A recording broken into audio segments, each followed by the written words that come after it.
Hello and welcome, this is Rohit Paradkar. I'm at the Legacy Ducati dealership in Pune. It's a very special day because they've just unveiled the new Multistrada V4. Of course, it was launched a little while back, but this is the first time we are seeing the bike in flesh. So without further ado, let me quickly show you what this motorcycle is all about. But before we do that, definitely do subscribe to the channel if you haven't already. Do hit that like button at the end of it if you like the video, and do share it with your friends as well. So let's go, let's take a closer look at the new Multistrada V4.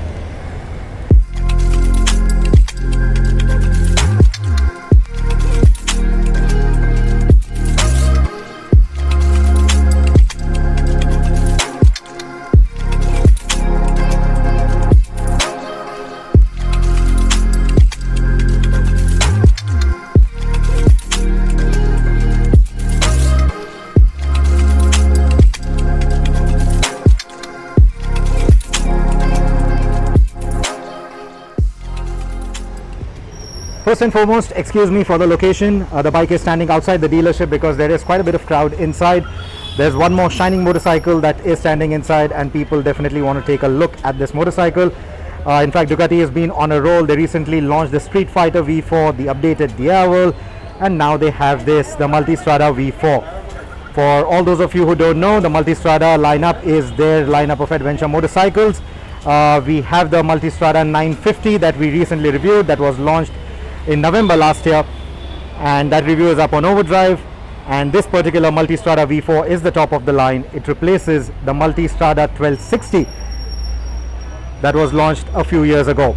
So this is the flagship, and this is literally the flagship of the flagship because this is the Multistrada V4 S. So the S being the top of the line as always. So it still has the same kind of design theme. It's a mix of Italian curves with sharp lines that are inspired from sports bikes, but it takes the latter to a whole new level because you can see the amount of cuts and creases and air dams on this motorcycle. It is just a lot, and it's not just form, it is of course a lot of function as well.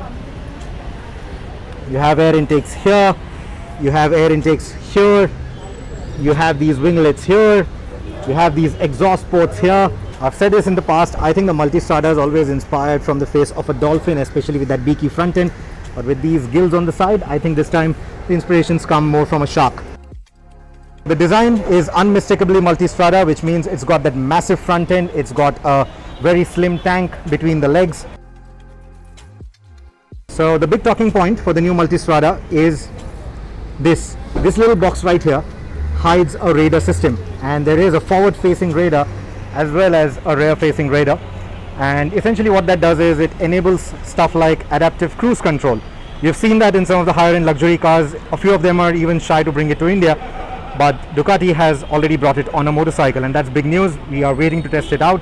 And you have a radar at the rear as well, which sits below the tail light, and that is for a blind spot assistance. So if anyone is in your blind spot, it will quickly warn you with this little light on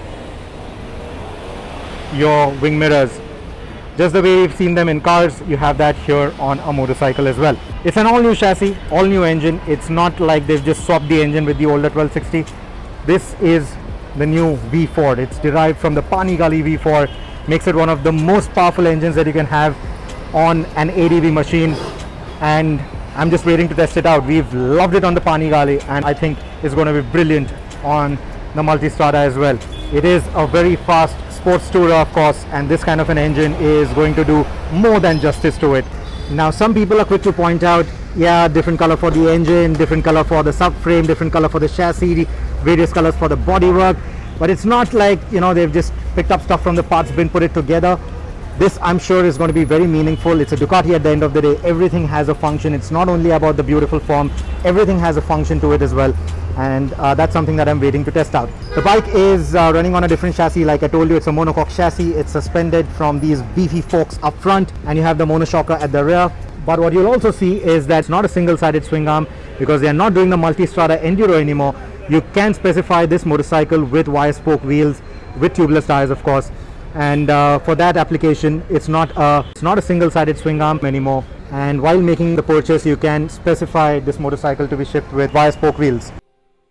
Now this being the V4S gets additional equipment as well. For example, the Brembo Stylema braking hardware, whereas the regular Multistrada V4 gets the M4.32.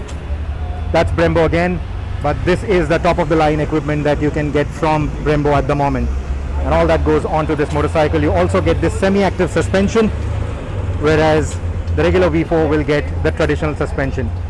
So this is electronically controlled, of course. You also get keyless go, so let's turn that on.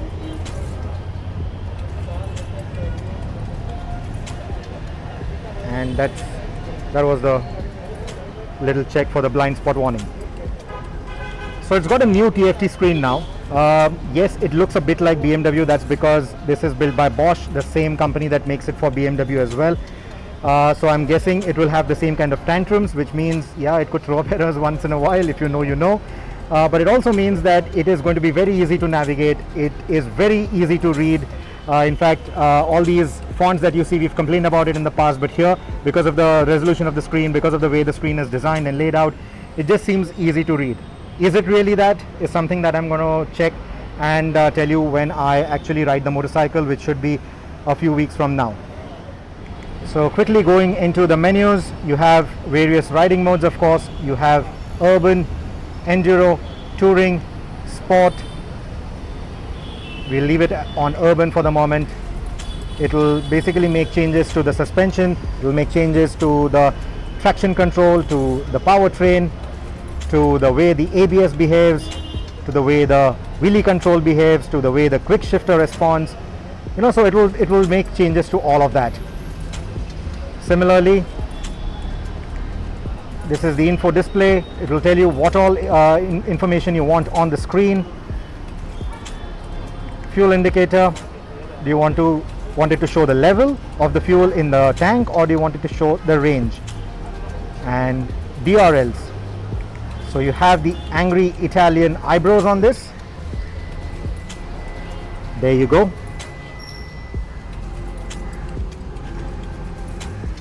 Now by default they may not be on. I've just switched them to auto right now, but by default when you buy the motorcycle they are usually set to manual, which means they'll not automatically turn on. This is the level of backlight that you would want on this particular screen. Then there's the pin code. So the pin code, if I'm not wrong, is for situations where you might lose the key fob, and if you do, you can just enter the pin code to start the motorcycle. Then you have the blind spot detection, which is with the radar that we just talked about, whether you want it on or off. So maybe you might want to turn it off, you might want to make it slightly dimmer, so you can do that depending on the conditions that you're driving in or riding in. I'm sorry. Here you can set the date and time, self-explanatory. This is about the service, so that is a very big deal. You can see the valve clearance check is at about 60,000 kilometers, so that's a huge interval. Even the regular oil service interval is 15,000 kilometers. Again, a huge interval at that. So, you know, if either one of you are wary about the Ducati service, well, they have fixed it in a way. They have just made the gaps in the service intervals huge, and that is probably the biggest that I've ever seen. Valve clearance check at 60,000. Most other brands will do it at about 20-25. So that again is a very big deal. You also have a lap timer because, well, we all know the Multistrada handles very well. And then you have the tire calibration. That is something that we liked on the 950 as well, and it's here on the V4 as well.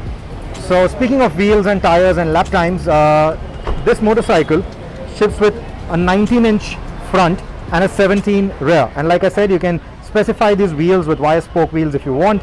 And now how they're going to be handling around maybe a racetrack or tight winding roads is something that remains to be seen. The 1260 came with 17 inches that felt like a proper sports bike on stilts, and I'm guessing they will not want to mess with that character of the Multistrada. So even if they've gone 19, they've actually increased the scope of this motorcycle, because you can probably do much better off-roading with this than you could with the 1260.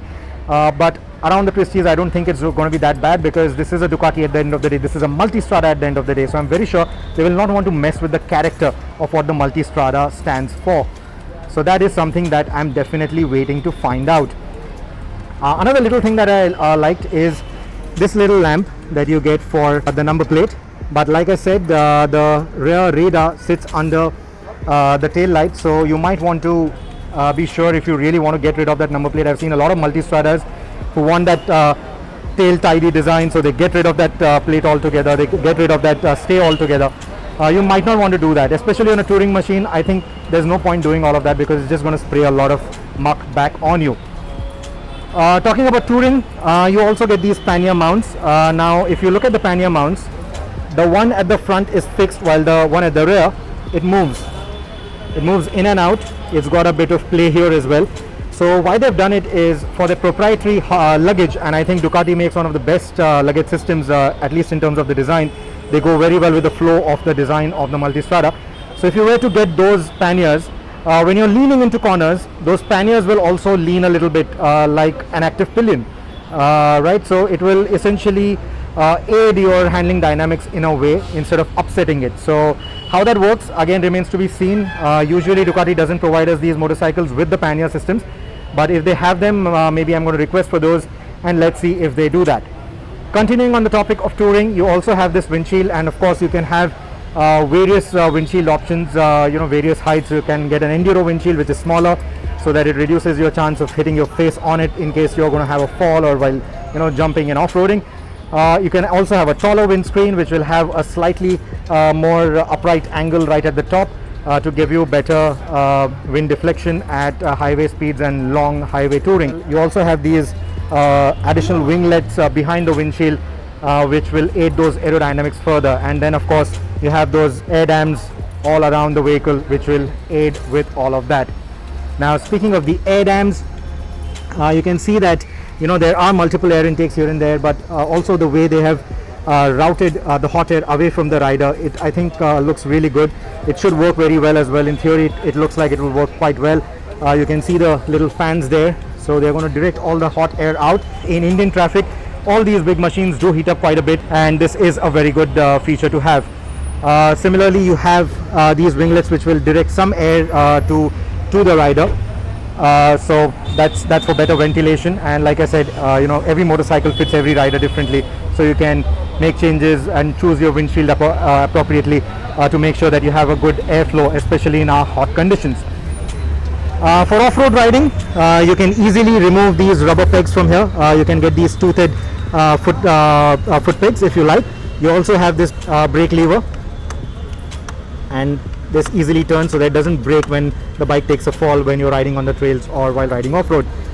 And for standing up and riding, you can also see that the mirror is nicely angled so that when you're standing up and riding and you have your arms straight up, the mirrors are not going to mess with your arms. And since we are here, as always, single finger use for the windshield, very easy to adjust windscreen on the fly. Now, being a Ducati, there are going to be plenty of accessories that you can spec this bike up with.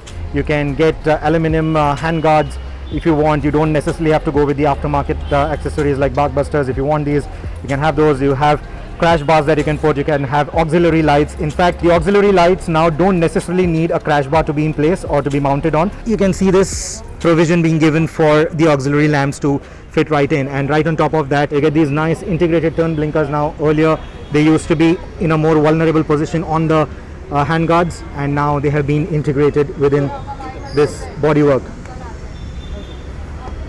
This still feels like a plastic piece, it's not metal, but like I said, if you are going to be taking it off-road, there are engine bars, crash bars that are available that you should definitely spec up this motorcycle with. Now another little addition that I want your opinion on is this little cubby hole to keep your phone. You can see that they've shown a phone marking. It can be connected via USB. It's a regular USB-A port. You can keep your phone inside this.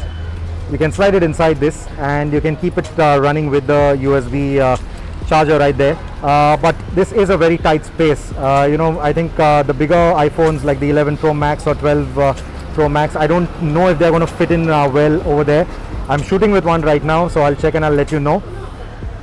But what do you think about this particular piece here? I don't know. We have a similar little space on the GSA as well, so you can use it for something else if not the phone. Maybe get yourself a different phone mount. Why I'm saying this is because you need to connect your phone via Bluetooth first to this TFT display. Being a Bosch system, I know there could be connectivity issues for certain models of Android and iPhones. But once you connect via Bluetooth, then you download yourself the Ducati Connect app. Then you basically pair the app to this particular screen. Then it uses Bluetooth and Wi-Fi, if I'm not wrong, to connect to the screen, and then it starts exchanging data between the phone and this display. So if you long press on this switch, you directly come out. You don't have to cycle through multiple menus to get to the home screen again. If you keep it pressed to the left hand side, it comes out directly. So that's Ducati Connect. Right now it's not highlighted because there's no phone connected to it.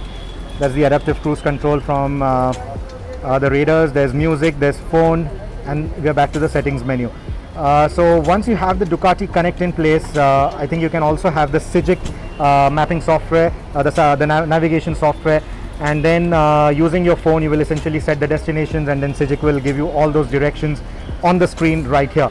But for that, I've been told by people who have ridden this motorcycle that you have to keep the phone on all the time. It can't be in its sleep mode. The screen has to be on all the time, and probably that is the reason why you have to store your phone in here, or maybe get a phone mount with the phone screen always on. I don't know what you think about that. I think it should have worked anyway, but we will try it out when we ride the motorcycle, and I'll give you my opinion on it. But yeah, this is what it is. And CIGIC is what you will use for satellite navigation with this particular motorcycle. You also get an additional socket here to charge your phone or your GoPro or your communication hardware or anything that needs powering. You get heated grips on the S model. You can see the switch right here. You can also specify heated seats if you want with this motorcycle. So in terms of options, there is a lot that you can specify. You can specify different seats. You can get the low seat option. You can get the comfort seat option. So plenty of options to choose from, to customize the motorcycle as per your requirement. So a lot that can be done on this motorcycle. Yes, it does come at a slightly higher price tag. Whether it makes sense or not at that pricing is something that we will test out once we do the road test. Once we live with this motorcycle for a few days, then we'll be able to tell you if the motorcycle is really worth the money or not. But yeah, as of now, it is spec to the gills. It is the most tech-laden motorcycle that you can buy in the adventure segment at the moment. This goes up against the likes of the BMW GS and the upcoming Triumph Tiger 1200, the updated model. And I think this certainly packs in a lot more than either of those two motorcycles. So before finally the motorcycle has landed on our shores, the last time we spoke on Overdrive, we talked about the V4 Yes. coming to India, True. and the Raider Tech also coming to India. Correct. So the bike is already here. So could you tell us, is the Raider Tech already activated for the Indian market? Yes, it's already activated because it is for the lower area, limited area connectivity. So there is no problem as such. It works on the free frequency band, and that's why in India from the day one you have the facility and you can start enjoying this. Very important to note, this radar is a comfort feature, not a safety feature. It will never overtake the brake biking. The man has to apply the brakes. The bike will guide you. So, and it has got the front radar and the rear radar also, the blind side detection. So you see the blind side detection on the rear view mirrors. So that's a very nice feature to be used very in a very interesting manner. Right. I think it's a new feature for all Yes. of us here because Correct. adaptive cruise control or radar tech is still new to cars, and True. on a motorcycle it's certainly big. Thank you for bringing that to India so soon and letting all of us get a taste of it. We love asking this question, and I know that you do not usually evade this question, but now what's next? Because I think all of your international lineup is already here. I think there's only one motorcycle that is now pending, and is that next? Is the Monster? No. There is a long list of bikes still pending. Okay.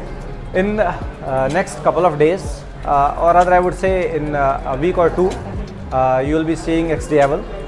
So XDiavel is on the way to India now. So post XDiavel we will have Super Sports, then we will have Monster, the new Monster, and then we will have Hypermotard. So we still have 4 bikes left for this year. So it's all coming this year itself. Yes. Great. So a lot more to look forward to. Correct. In fact, I'm glad that every time someone walks into a Ducati dealership, there's something new to talk about. Very true. And right now it's the Multistrada V4. Thank Correct. you so much, Bipin, for coming and speaking to us yet again. Thank you. In Pune. It was a pleasure meeting you. And Same here. congratulations on the launch. Thank you. Thanks a lot. Thanks for interacting with us, and I'm sure with your views the bike will do further wonders. Thank you.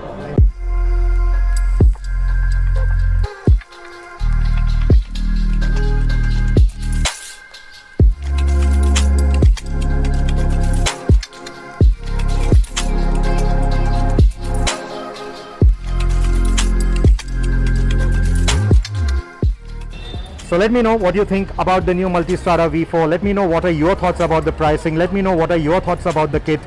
And when we review the motorcycle, what is it that you want us to find out? What is it that you want us to answer? Put in all those queries in the comment section below and we will love to answer them. Thank you so much for watching. Like I mentioned before, don't forget to subscribe to the channel. If you've liked this video, please do hit that like button and do share this video with your friends and family. Keeping those numbers up always keeps us going as well.